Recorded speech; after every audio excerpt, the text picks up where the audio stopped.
আসসালামু আলাইকুম ওরহমতুল্লাহি ওবারাকাতু।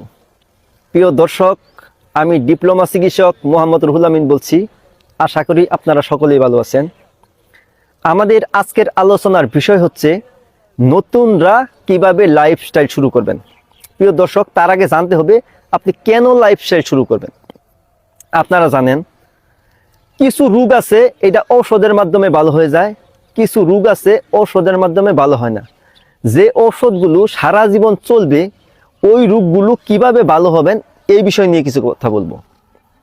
আপনারা জানেন আমাদের যদি লাইফস্টাইল শুরু করতে চাই প্রথমে আমাদেরকে কিছু খাবার পরিহার করতে হবে, যেমন সয়াবিন, সূর্যমুখী, ভুট্টা, রাইসবান, বিস্কুট, চানাচুর, রুটি, কেক, সিঙ্গারা, সমোসা, ফুচকা, চটপটি, বেলপুরি, ঝালমুড়ি, মিষ্টি, হোটেলের খাবার, দোকানের খাবার, এই ধরনের প্রসেসড খাবার আপনারা পরিহার করবেন।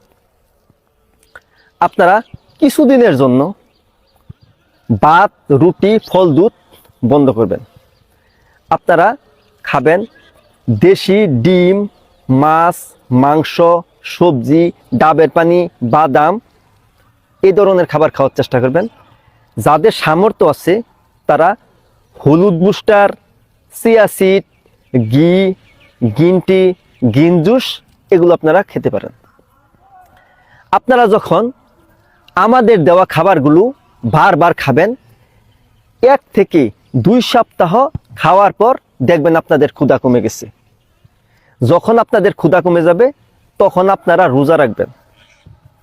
অবশ্যই সন্ধ্যার সময় আপনাদেরকে পিঙ্ক সল্ট দেওয়া পানি খেতে হবে অথবা ডাবের পানি খেতে হবে।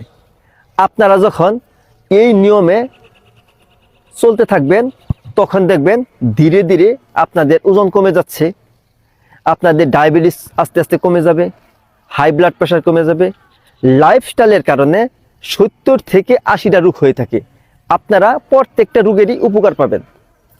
যখন আপনারা রোজা রাখবেন ইফতারের আগে কিছু সময় এক্সারসাইজ করবেন এবং আপনাদেরকে প্রতিদিন 7 থেকে 8 ঘন্টা ঘুমাতে হবে।